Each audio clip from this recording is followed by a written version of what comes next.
Servus and welcome to another episode for Servus Kraut, Germany for non-Germans. I'm smiling every time I say the name of this podcast because I just try to be like somewhat snarkily funny. But you know what actually happened? What I just realized when I released the podcast, it's being censored. Like the title is being censored on iTunes. I think on Apple Podcast you can only see Servus K asterisk asterisk asterisk T. So apparently the word crowd is such a bad of a word that Apple censors it. I think on Spotify you can still see the Servus Kraut name, but on Apple it's the title is censored, but the publisher is also Servus Kraut, and then you can read it. So hey Apple, if you want to fix this, shout out. Okay, but so Servus, and this time, like I promised last time around when we discussed like what's happening after the election, and hey, the traffic light collision seems to happen. I said, okay, let's have a podcast that is not only political, like not talking about the latest elections in Germany. So let's do it. It will be somewhat political again, but that's just the nature of like what we're going to talk about, because he is somewhat linked to German politics.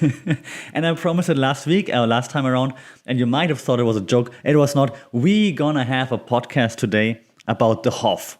Why does Germany love David Hasselhoff? And that's a cliche stereotype, but it's very true. Like, I mean, there's a reason why this stereotype, this cliche is around, because Germans love the Hoff.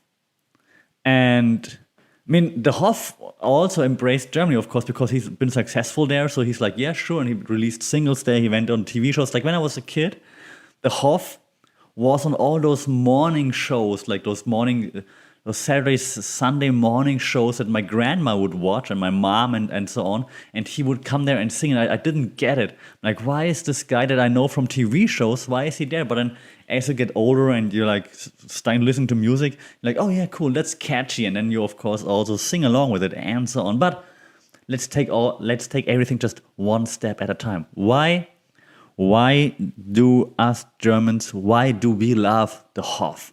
And yeah, I have to say it, I will say it a few times, but don't hassle the Hoff. If you shit on our man, David Hasselhoff, the whole German Empire will come after you. so don't do it. So quick rundown, like how did he even become famous? So if you're like a Gen Z person that belongs to Gen Z, you might even not know David Hasselhoff, or you might know the name, but you've never seen anything of him besides the memes. So in the 80s and 90s, he's been a huge TV show star, right? So he had two killer shows. The first killer show, one of the best shows ever made, Knight Rider. What was Knight Rider about? Well, he was kind of like a police secret agent, special agent. He had like an accident and he almost died, and then this super rich organization saved him, reconstructed his face so he didn't look anything like the guy that he was before, so that no one knows who he is, of course. And then he would work for them and they would work for the government and try to restore peace and, of course, fight the bad guys. And in order to fight the bad guys, what did this super rich organization give him? A speaking car. KITT, K-I-T-T, the coolest car in TV history. And yes, I said it, KITT was the coolest car in TV history. It was cooler than General Lee from the Duke of Hazzards. It was cooler than the truck that Cole C was driving, even though it could also jump a lot. It was cooler than Herbie and Doodoo. Close. So KITT was the coolest car ever. It's like a Pontiac Trans Am or something along those lines. Black, of course, with like those LED lights in the front, and it would talk. And every time it would talk, the LED lights would be blinking, of course. And it had like this catchy whoo sound. Like every time KITT, the car came around, you hear like the woo woo, and you're like, oh yes, something's gonna happen. KITT is gonna do something, because KITT couldn't only talk, KITT could also, of course, think and could act by itself. So the Hoff would be like, KITT, come here, and then KITT would just come to David. So it's so much cooler than all of the James Bond cars as well. KITT was the best. So Knight Rider was that show, and I think mid '80s or so. So I was too young too back then. But I think in the mid '80s, that's when David Hasselhoff had like his first album. Um, I think I should have taken notes. I'm sorry. I think it was called Night Rocker, like because the show was Night Rider. And as far as I'm concerned, I think that's at least how I know the story is that in the US no one really cared about it. I mean, that's too harsh. It was like middling sales, kind of like okay, but not great. In Austria, and we know all bad things come from Austria. Thank you, Austria. In Austria, it was like top of the charts. And then in Germany, it was also similarly popular. I don't think top of the charts just yet, but also popular. So the Hoff then, that's then his nickname, right, as we all know, started just to tour the German-speaking countries. And, well, then eventually, of course, he also started the show Baywatch, so credits to the Hoff for coming up with Baywatch and starring in Baywatch as the only non-attractive character. Baywatch was a great show, of course. I have to admit, Baywatch kind of replaced Knight Rider for me as I got older. I wonder why.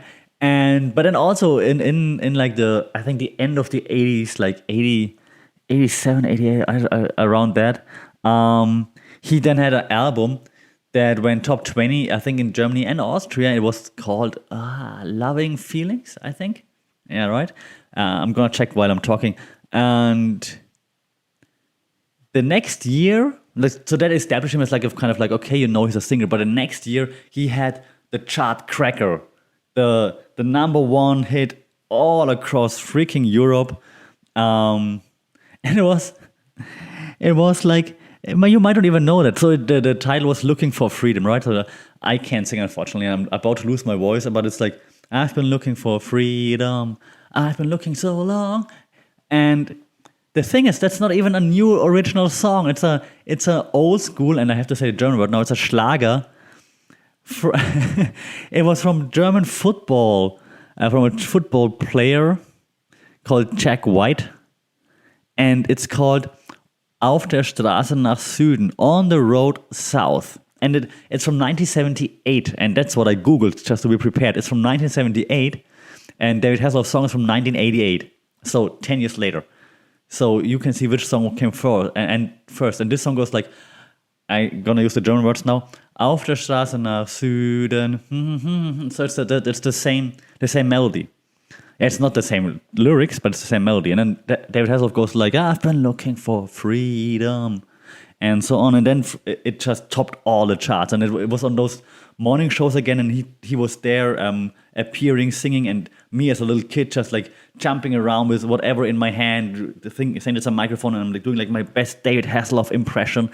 Everyone wanted to be the Hoff. Like, it was just so awesome.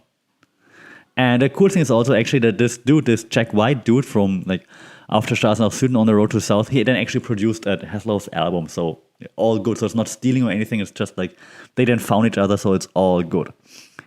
So now the cool story that David Hasselhoff said, like he was the reason for the fall of the German wall. Well, yeah, not really. So his popularity grew, of course, and they had a promotional event planned in Berlin in 1989. And so the performance was requested to be like close to the Berlin Wall. And since the wall just fell like close before, he was like on this crane, and the crane like overlooking the falling wall basically. And he was singing from that crane, looking for freedom. And that's how it like kind of became like an anthem for the reunification, which is kind of cutish, right? I mean, it's not like he was singing at the wall and the wall was tumbling down, so that like kind of like what he wanted to like make it be. But because that promo was planned anyways, and then they went on and did it and hoisted him on a crane, and the crane like was seeing like the people below still like being happy that the wall just fell, and he was singing looking for freedom. That was kind of cool. So that's then how this myth became a thing that David Hasselhoff tore down the German wall. He did not. And I know it's a joke and it's funny and I like to say it too, but for American listeners, just to say, be clear for once, he did not tear down the wall. He was not the reason why the wall fell. However, he did celebrate there and Germans celebrated with him. So that's fantastic. Okay, back to hassling the Hoff, or not hassling the Hoff. Now, actually, he released an album, like 30 years after he became so famous. I think it was titled "Party or Hasselhoff." He's like 70 something now, isn't he? But he's still partying, of course. He said also that this album has like songs on it that resonate with the Germans because he had so much success in Germany. So he knows like where his success comes from and who he has to be thankful for. So that's basically why David Hasselhoff is so popular. David Hasselhoff has also been like of course in Germany we know like his issues, drug, alcohol, and so on. But I mean, it's not like he's like a superhero to Germans, to us. It's just like we like sympathetic, like, hey, yeah, the Hoff kind of cool. I mean, yeah, sure, he's crazy and whatever. And now Baywatch is lame, but hey, it's the Hoff. So it's not like we're praising everything he does. It's just like, yeah, cool, the Hoff. So and he had like lots of cameos everywhere. I went to one of the biggest internet media related conferences in Europe called Republica. I went there to speak, of course, because hey, I'm famous too. I went there to speak, and David Hasselhoff was like a guest star at the conference on like media and IT, internet lifestyle and whatnot. And like, so when David Hasselhoff came, like everyone went to like the main, like lots of halls there where like lectures were or like presentations. And then when the Hoff came in the evening, everyone was moving to the main hall where the Hoff was, of course, on the main stage, like thousands of people just cheering on the Hoff. He's just talking some BS stuff about, I don't know, media, conversation, whatever. But it was just awesome to see him and like this, people just having fun. I mean, we're not taking it serious. People are just having fun when the Hoff is there. People just enjoy it. They're just having fun for the sake of having fun. And he appeared in lots of German TV shows and like one-offs and like soap operas or like comedy shows and so on. He makes like some cameos there, like some late night shows and so on. So he's always just jumped in somewhere and used his fame for like just to put a smile on Germans' faces for a while, because every time the Hoff turns up, like I said, you're like, oh, it's the Hoff looking for freedom, and then that's about it. So that's basically like the story about David Hasselhoff and his success or his fame in Germany. Yeah, that's it. That's what I wanted to do for this week, talking about the Hoff. If this doesn't go viral, I don't know what else I should be doing. I talked about the Hoff. I talked about speaking cars, Baywatch, or should I say again, Baywatch, Pamela Anderson running in slow motion through the water, getting wet. If this doesn't get us clicks or listens, I don't know what. So, but all joking aside, one more time, David Hasselhoff did not tear down the wall. David Hasselhoff is, however, a somewhat beloved entertainment figure. And so we don't praise him, we don't are like, oh my god, David Hasselhoff is so awesome, best musician ever. No. We're just having fun with him and fun with it, and we enjoy that he's also having fun with it. He's not taking himself too serious when he's on German TV or wherever. He knows, at least, I'm not sure if he knows. We thought he knows that it's like all in jest and it's all just fun, but maybe he actually, like, judging from his problems that he had, maybe he really took it too serious, and maybe that's the Germans to blame, that while we were having fun with it, that he thought he's really this musical genius and people really love him for the music, while we just loved it for the entertainment value, and maybe that drove him into those issues. Oh no, it's our fault again. It's always the fault of the Germans. Actually, the Austrians, because that's where he topped the charts first. So Austrian friends, I blame you. But that's okay. So that's enough about the Hoff. 15 minutes about the Hoff on the podcast now. If the podcast doesn't take off now, I don't know what else to do. So that's it for this week. I promise next time no Hoff.